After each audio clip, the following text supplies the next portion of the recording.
La pluie bruinait derrière les baies vitrées du Serenity Spa, où les douces lumières dorées se reflétaient sur les murs de marbre, créant un espace de tranquillité qui contrastait violemment avec l'esprit chaotique de Dominique West. Assis dans un fauteuil en cuir, son coûteux costume gris ne parvenait pas à dissimuler son épuisement. Dominique, PDG de Westcorp, un nom qui inspirait la crainte dans le monde des affaires, n'était plus qu'un homme à beau, fuyant les gros titres à sensation sur le scandale interne de son entreprise. Mais plus que tout, il se fuyait lui-même depuis 3 mois de nuit blanche, où le sommeil n'était plus qu'un luxe lointain. Sédatif, thérapie, alcool, rien n'y faisait. Il était venu ici, dans ce spa somptueux, s'accrochant à l'espoir fragile que cela pourrait le sauver de son insomnie chronique. En attendant son traitement, Dominique regardait distraitement la pluie tomber, les paupières lourdes. C'est alors qu'une douce voix chantée s'éleva de la pièce voisine, tendre comme une berceuse. Pas de paroles, pas de chanson, juste une mélodie improvisée. La voix de la femme était légèrement rauque, imparfaite, mais elle portait une étrange attraction, comme si elle touchait quelque chose de profond en lui. Dominique ferma les yeux, sans le vouloir, et pour la première fois depuis des mois, il lâcha prise. Son esprit si vida. Il s'endormit. Un sommeil court mais profond qui dura 20 minutes, plus précieux que n'importe quel contrat d'1 million de dollars qu'il ait jamais signé. À son réveil, Dominique était stupéfait. Son cœur battait la chamade, non pas d'anxiété, mais d'une sensation inconnue. Qui avait chanté? Il devait le savoir. Le lendemain matin, Dominique retourna au spa, ignorant son emploi du temps chargé et le flot d'appels de son assistant. Il se planta à la réception, exigeant de voir la jeune femme qui chantait la veille, d'une voix qui n'admettait aucun refus. La réceptionniste parut décontenancée, mais finalement, une jeune femme émergea du couloir. Elle portait un uniforme de spa d'un blanc immaculé, ses cheveux bruns attachés, quelques mèches tombant sur son front. Ses mains, luisantes d'huile de massage, étaient rapidement essuyées avec une serviette. Son badge indiquait « Ruby ». Dominique la regarda. Un instant, il eut l'impression d'être transporté dans un autre monde. Elle n'était pas belle de la manière glamour des femmes qu'il fréquentait, sans maquillage ni paillettes, mais ses yeux bruns perçants semblaient voir à travers lui, le mettant à nu. « C'est vous qui chantiez hier » demanda Dominique, la voix basse mais ferme. Ruby haussa un sourcil, pencha la tête, un léger sourire ironique se dessinant sur ses lèvres. « Chanter? Peut-être. Je fredonne parfois quand je nettoie les chambres. Y a-t-il un problème ?» Dominique ne répondit pas tout de suite. Il l'étudia, la façon dont elle se tenait droite, la façon dont elle essuyait ses mains avec un calme imperturbable et la façon dont son regard ne montrait aucune trace de peur. Il alla droit au but, son ton froid mais absolument confiant. 1 million de dollars. Une nuit. Pas de contact physique. J'ai juste besoin que vous restiez avec moi pour que je puisse dormir. Comme la nuit dernière. Silence. Ruby cessa d'essuyer ses mains, ses yeux se plissant légèrement comme si elle évaluait s'il était sérieux. Puis elle éclata de rire. Un rire bref et moqueur, suffisant pour que Dominique, habitué à faire taire des salles de conseil entières, se sente comme s'il venait d'être giflé. « Je suis une employée du spa, pas une machine à sommeil, » dit-elle, la voix calme mais tranchante comme un rasoir. « Et ma présence n'est pas à vendre. » Dominique était abasourdi. Pour la première fois de sa vie, on lui refusait quelque chose, non par peur ou hésitation, mais avec une finalité claire et confiante. Sa bouche s'ouvrit presque par réflexe. 2 millions. Ruby s'arrêta, se retourna pour le regarder. Elle ne dit rien, l'étudia simplement. Dans ses yeux, aucune cupidité, aucune de l'hésitation à laquelle il s'attendait. À la place, une lueur de curiosité mêlée de prudence. « Écoutez, Monsieur West, » dit-elle en insistant délibérément sur son nom, comme pour lui rappeler qu'elle savait exactement qui il était. « Votre argent peut acheter beaucoup de choses, mais il ne peut pas m'acheter. Si vous ne pouvez pas dormir, essayez le thé à la camomille. C'est bien moins cher. » Elle lui tourna le dos, laissant Dominique planté là, l'esprit en ébullition. Il n'était pas en colère. Au contraire, une étrange sensation monta en lui, une curiosité féroce, presque obsessionnelle.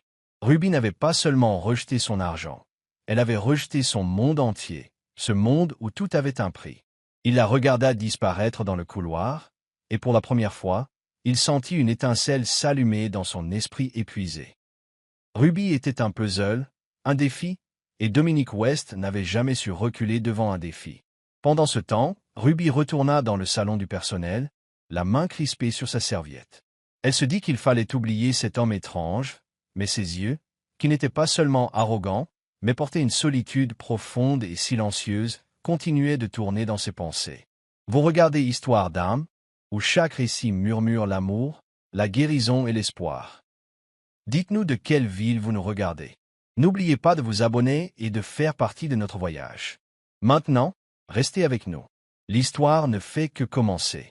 Un contact inattendu, l'air paisible du Serenity Spa était devenu pour Dominique West une destination irrésistible.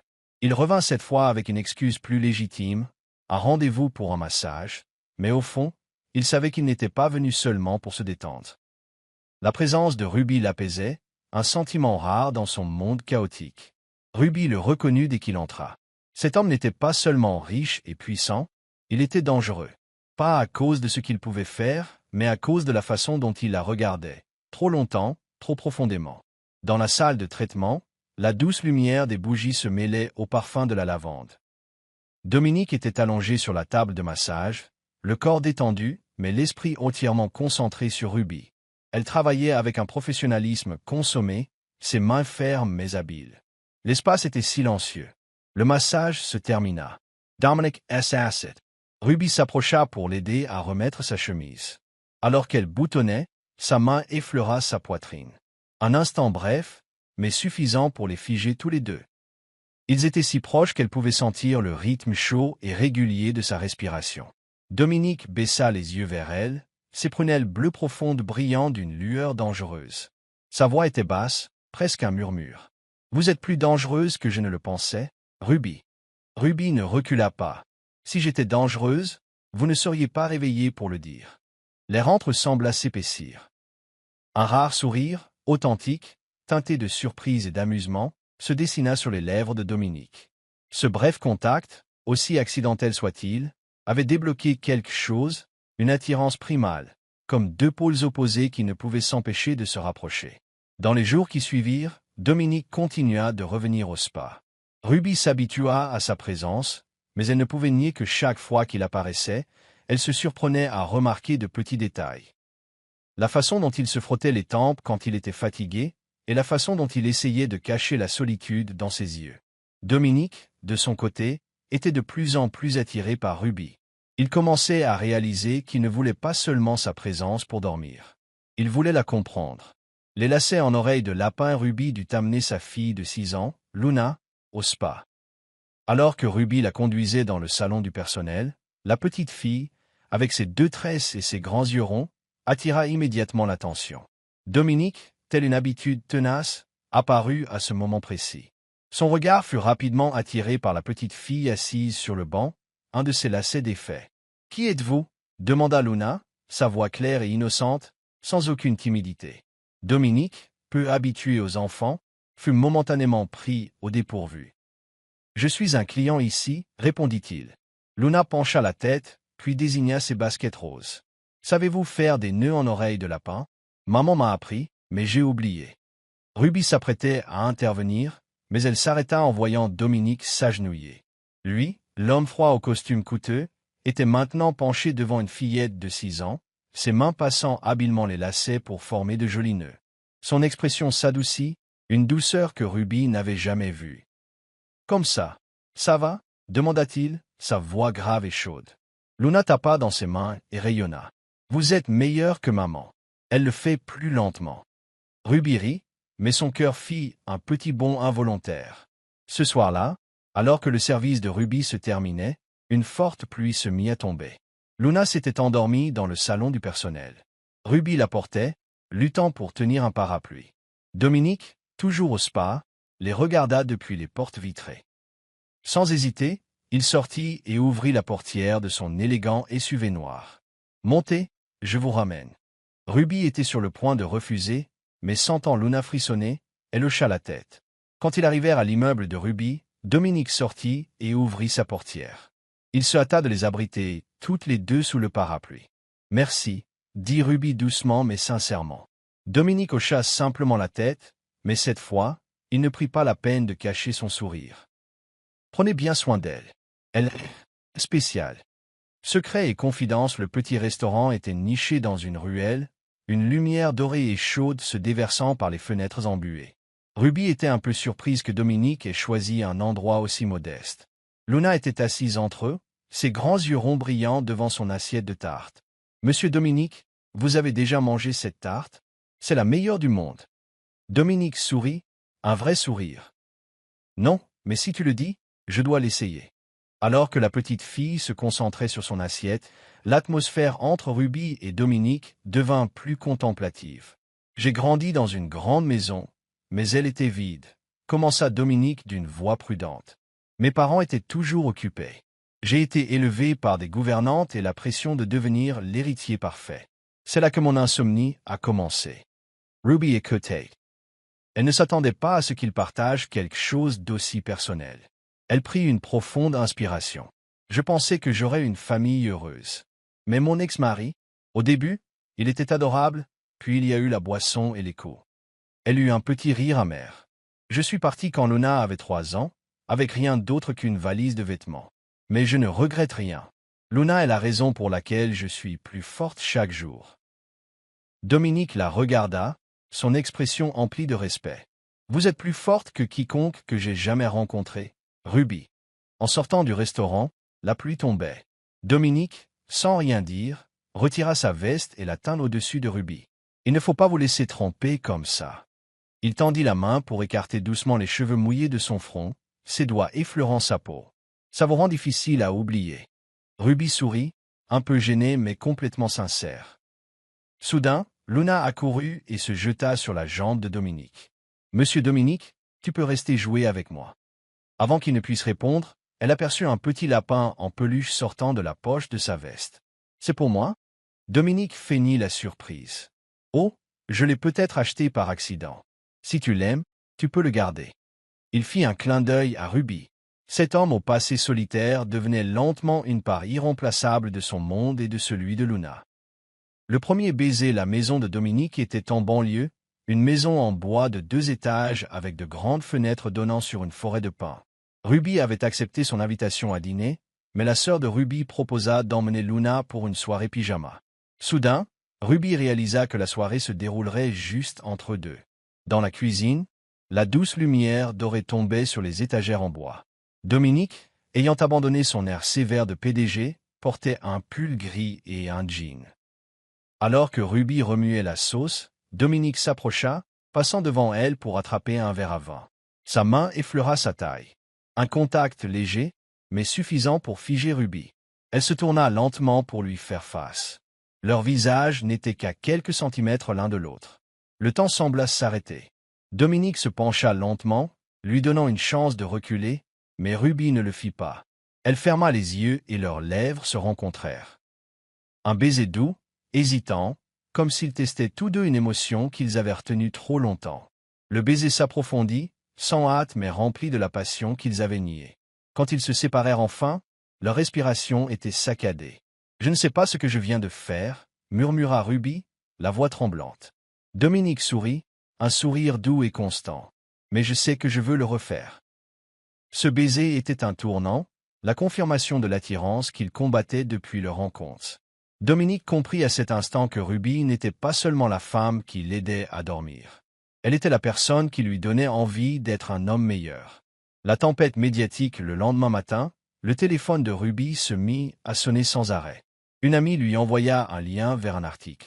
Elle l'ouvrit et son cœur sembla s'arrêter. Une photo volée d'elle quittant la maison de Dominique. Le titre sordide, « Une mère célibataire séduit un PDG milliardaire pour toucher le gros lot ». L'article la décrivait comme une intrigante calculatrice. Les commentaires étaient encore pires. Le Serenity Spa, autrefois son refuge, devint le front de regards accusateurs. Ses collègues chuchotaient.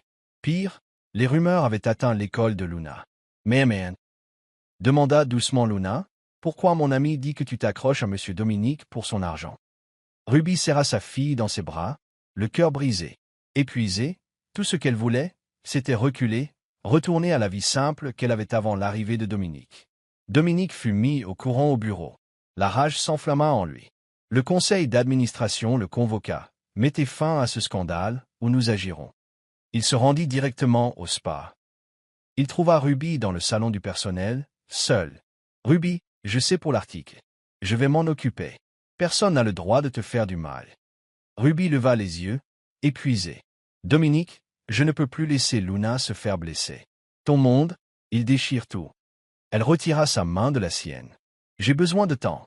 J'ai deux half-flash. » La contre-attaque, Dominique appela un vieil ami, le meilleur détective privé de la ville. Trouvez qui est derrière l'article sur Ruby. Je veux tous les détails. En quelques jours, le dossier était sur son bureau. Les preuves étaient irréfutables, relevés de paiement, email, fuite de documents internes de Westcorp. Tout menait à un seul nom, Clara, l'ex-petite amie de Dominique. Ce soir-là, Dominique la convoqua à son bureau. « Tu pensais que je ne découvrirais rien ?» dit-il, la voix glaciale, en posant le dossier sur la table. « Tout est là. Clara tenta de nier. Je voulais seulement te protéger. Elle ne fait pas partie de ton monde. Tu as dépassé les limites, Clara. Si tu persistes, je remettrai tout ça à mes avocats et à la presse. » Le sourire de Clara disparut, remplacé par une lueur de panique. « Quitte ma vie et laisse Ruby tranquille. » Le lendemain matin, le conseil d'administration convoqua de nouveau Dominique. « Votre relation nuit à l'image de l'entreprise. Mette fin. Dominique resta imperturbable. Si vous remettez en question mes compétences, n'hésitez pas à voter mon renvoi. Mais ma vie privée n'est pas une monnaie d'échange. Le problème, ce sont les personnes qui tentent de saboter cette entreprise de l'intérieur. » Le silence se fit dans la salle. Personne n'osa le défier. Le retour du cauchemar, Clara, furieuse, ne se rendit pas. Elle fouilla dans le passé et trouva le nom d'Ethan, l'ex-mari violent de Ruby. Elle le contacta, lui montrant les articles de tabloïd. « Ton ex-femme est sur le point de devenir la belle-mère d'un empire. » La jalousie d'Ethan s'enflamma. Clara lui proposa un marché. « Reviens. Batte-toi pour la garde de ta fille. Rends ça aussi public et sale que possible.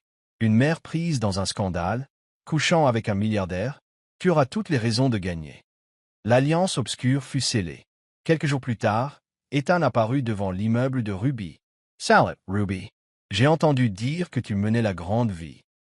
Je pense qu'il est temps que notre fille apprenne ce qu'est une vraie famille. » Luna, se serrant contre sa mère, était terrifiée. « Ethan, ne la mêle pas à ça, » dit Ruby, la voix tremblante mais ferme. « Tu crois que t'accrocher à ce milliardaire te rend noble ?» gronda-t-il. « Je vais demander la garde de Luna, et le tribunal verra ce que tu es, une mère indigne. » Ruby verrouilla la porte et tint Luna serrée, essayant de cacher la terreur qui hurlait en elle. Le cauchemar qu'elle croyait enterré était de retour, pire que jamais. La promesse sous la pluie, le cauchemar devint réalité quand Ethan déposa officiellement une demande de garde pour Luna. Les tabloïds s'emparèrent de l'affaire. Ruby, épuisée, décida de quitter la ville pour protéger sa fille. Ce soir-là, elle faisait ses valises lorsque Dominique, pris d'un terrible pressentiment, arriva à son appartement sous une pluie battante. Ruby ouvrit la porte, les yeux rouges. « Dominique, je ne peux plus faire ça. » Dominique, trempé jusqu'aux os, la saisit par les épaules. « Ruby, je comprends. Plus que quiconque. Mais tu ne peux pas combattre ça seule. Pas tant que je suis là. » « J'ai peur, Dominique, sanglota-t-elle. J'ai peur qu'Ethan me la prenne. » Il la serra plus fort. « Je ne laisserai pas ça arriver. Si tu n'as plus foi en toi, alors aie foi en moi. Je me battrai pour toi et Luna, peu importe ce qu'il en coûte. » Elle s'effondra contre sa poitrine. Dominique la couvrit de son manteau et l'embrassa sous la pluie. Ce n'était pas un baiser de passion, mais un serment. Tu n'as plus à porter ça seule. Cette nuit-là, dans le petit appartement, elle lui parla d'Ethan. « Je ne sais pas comment l'arrêter. »« Tu n'as plus à affronter ça seule, » répondit-il. « Je vais engager les meilleurs avocats. Il ne pourra jamais toucher Luna. Je te le promets. » Elle s'endormit dans ses bras, sans cauchemar pour la première fois depuis des années. La victoire, Dominique tint sa promesse. Il organisa une conférence de presse. « Ruby Flore est la femme que j'aime, » déclara-t-il devant des centaines de journalistes. « Quiconque veut s'attaquer à quelqu'un, qu'il s'attaque à moi. Je ne laisserai personne leur faire du mal. » L'opinion publique commença à basculer. Il engagea ensuite la meilleure équipe juridique de la ville. Ils déterrèrent toutes les preuves du comportement violent d'Ethan. Au tribunal, face aux rapports de police, aux témoignages et aux photos, Ethan s'effondra. Le juge lui retira tout. Droit de garde. En apprenant la défaite d'Ethan, Clara comprit qu'elle avait perdu. Terrifiée, elle envoya une lettre d'excuse à Ruby et se retira de Westcorp. Quand tout fut enfin réglé, Ruby retrouva son petit appartement. Un coup doux et régulier retentit à la porte. C'était Dominique. « Ruby, dit-il, sa voix grave et calme. Je ne te promets pas le monde entier, mais je vous promets, à toi et à Luna, un foyer. Un endroit où vous n'aurez plus à avoir peur. » Des larmes coulèrent sur les joues de Ruby. « Dominique, je ne sais pas ce que j'ai à t'offrir. Tout ce que j'ai, c'est Luna et un cœur fatigué. C'est tout ce dont j'ai toujours eu besoin, dit-il en la prenant dans une douce étreinte. Luna accourut et les serra tous les deux dans ses bras. Cette nuit-là, ils s'assirent sur le tapis, aidant Luna à construire son puzzle. La pièce était remplie de rires. Quand Luna s'endormit enfin, Ruby et Dominique restèrent sur le canapé. « Je pensais que je n'étais pas digne, » murmura Ruby. Dominique lui prit les mains. « Ruby, tu m'as donné le bonheur. Toi et Luna êtes ma famille. » Leurs lèvres se rencontrèrent, un baiser lent et plein de sens, promesse d'un avenir partagé. Ils se retrouvèrent non seulement dans le désir, mais dans l'honnêteté brute de deux cœurs qui n'avaient plus peur d'être vus. Dans la lueur tranquille, Ruby sentit une paix qu'elle croyait avoir perdue à jamais. Dominic la regardait dormir. La tempête était passée. Une nouvelle famille était née.